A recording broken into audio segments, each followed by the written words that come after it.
ஐயப்ப சுவாமி பெண்களுக்கு என்ன வரம் கொடுத்தார்? ஒரு முறை பெண் ஒருவர் ஐயப்பன் கோவிலுக்குள் அழுது கொண்டே வருகிறாள். ஐயப்ப சாமி சிலையை பார்த்து, சுவாமி, எனக்கு புதிதாக திருமணமாகி இருக்கிறது. என் கணவர் ஐயப்ப மாலை அணிந்திருக்கிறார். ஐயப்ப மாலை அணிந்ததிலிருந்து அவர் என்னை தீண்டத்தகாதவர் போல் நடத்துகிறார். இன்றைக்கு கூட அவர் வீட்டிற்கு வரவில்லை. வந்தாலும் என்னிடம் சரியாக பேசுவதில்லை. சாப்பிடும் பொழுது கூட என்னை பார்ப்பதில்லை. அவர் என் கண்ணை கூட பார்ப்பதில்லை. நான் ஏதாவது பேசினால் கூட அதை என்னை பார்த்து கூட கேட்க மாட்டார். இதை நான் என் தோழிகளிடமும் கேட்டேன். அவர்களின் கணவர்களும் அதேதான் செய்கிறார்கள். உங்களை நம்பி மாலை அணிந்ததற்கு அவர்களின் மனைவிகளாக நான் கஷ்டப்பட வேண்டுமா சுவாமி என்றால், இதை கேட்டுக்கொண்டிருந்த ஐயப்ப சாமி அவள் கண்முன்னே தோன்றி, அம்மா, உன் கணவன் நீ கூறும் அனைத்தையும் செய்கிறான். அவன் உன்னை மனமாற நேசிக்கிறான். உன் கண்ணை பார்த்து பேசினான். அவன் மனம் எங்கே போகிறது?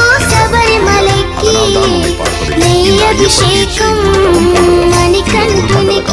எங்கேயோ பார்த்து ஏதாவது தவறு நடந்து விடுமோ என்று அவன் கவலைப்படுகிறான். அம்மா, அவன் தீட்சை காலத்தில் ஏதாவது தவறு செய்தால் அவன் சபரிமலை ஏறும் தகுதியை பெற மாட்டான். மற்றும் இது அவனுக்கு